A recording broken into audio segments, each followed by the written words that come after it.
Sir, ಈಗ D boss Darshan ಅವರ ಕೊಲೆ ಆರೋಪದಲ್ಲಿ ಬಂಧನವಾಗಿದೆ. ಸೊ ಒಂದು ಸಾರ್ವಜನಿಕರ ಜೀವನದಲ್ಲಿ ಇರ್ತಕ್ಕಂಥ ಒಬ್ಬ ಜನ ಈಗ ಏನು ಅಂದ್ಕೋಬೋದು ಸರ್ ಈ ವಿಚಾರ? ನೋಡಿ, ಇದು ಭಾಳ ಒಂದು ರಾಕ್ಷಸಿ ಕೃತ್ಯ. ಇವತ್ತು ದರ್ಶನ್ ಅವ್ರ ಹೆಸರು ಅದರಲ್ಲಿ ಬರ್ತಾ ಇದೆ ಮತ್ತು ಅವರ ಹಿಂಬಾಲಕರು ಇದನ್ನು ಆ ಒಂದು ವ್ಯಕ್ತಿಯನ್ನು ಹೊಂದಿದ್ದಾರೆ ಅನ್ನುವಂಥದ್ದು ಇವತ್ತು ಎಲ್ಲ ಪತ್ರಿಕೆಯಲ್ಲಿ ಬಂದದ, ಎಲ್ಲ ಇದರಲ್ಲಿ ಬಂದದ.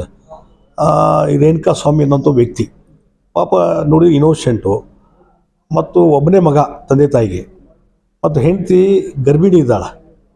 ಇಂಥ ಸಂದರ್ಭದಲ್ಲಿ ಇವತ್ತು ಆತ ಏನೋ ಒಂದು ಸೋಷಿಯಲ್ ಮೀಡಿಯಾದಲ್ಲಿ ಕೆಲವೊಂದು ಹೇಳಿಕೆಗಳನ್ನು ಕೊಟ್ಟರು, ಮತ್ತೊಂದು ಕಾಣಿಸಲಾಗಿ ನಿಜವಾಗಿ ಅದೇನಾದರೂ ಡಿಫಾಮೇಟರಿ ಇದ್ದರೆ ಅಥವಾ ಅಸಹ್ಯಕರವಾಗಿದ್ದ ಹೇಳಿಕೆಗಳಿದ್ದರೆ ಸೋಷಿಯಲ್ ಮೀಡಿಯಾದಲ್ಲಿ ಅದರ ಬಗ್ಗೆ ಕಾನೂನು ಕ್ರಮ ಕೈಗೊಳ್ಳೋಕ್ಕೆ ಎಲ್ಲ ರೀತಿಯಾದಂಥ ಹಕ್ಕು ಪ್ರತಿಯೊಬ್ಬರಿಗಿದೆ. ಅದನ್ನು ಮಾಡಬಹುದಾಗಿತ್ತು. ಅದು ಮಾಡಲಾರ್ದೇ ತಾವೇ ಕಾನೂನು ಕೈ ತೆಗೆದುಕೊಂಡು ಆತನಿಗೆ ಹೊಡೆದು ಬಡದು ಮಾಡಿ ಪೂರ್ತಿ ಅದನ್ನು ಮರ್ಡರ್ ಮಾಡುವಂಥದ್ದಕ್ಕೆ ಹೋಗಿದ್ದು ನೋಡಿದರೆ ಇದು ಅತಿರೇಕ ಆಗಿದೆ ಅಂತ ನಾನು ಹೇಳ್ತೀನಿ.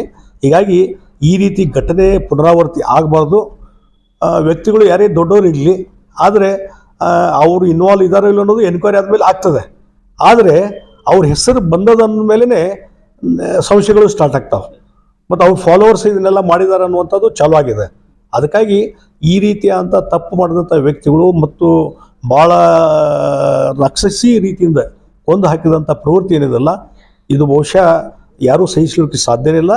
ಅದಕ್ಕಾಗಿ ಸರ್ಕಾರ ಇದ್ರ ಬಗ್ಗೆ ಕಠಿಣವಾದಂಥ ಕಾನೂನು ಕ್ರಮ ಕೈಗೊಳ್ಳಬೇಕು ಮತ್ತು ಯಾರು ತಪ್ಪು ಮಾಡಿದ್ದಾರೆ ಅವರಿಗೆ ಎಲ್ಲ ರೀತಿಯಾದಂಥ ಶಿಕ್ಷೆ ಕೊಡುವಂಥದ್ದು ಆಗಬೇಕು ಅನ್ನುವಂಥ ಒತ್ತಾಯವನ್ನು ನಾನು ಮಾಡ್ತೀನಿ. ಜಿಲ್ಲಾ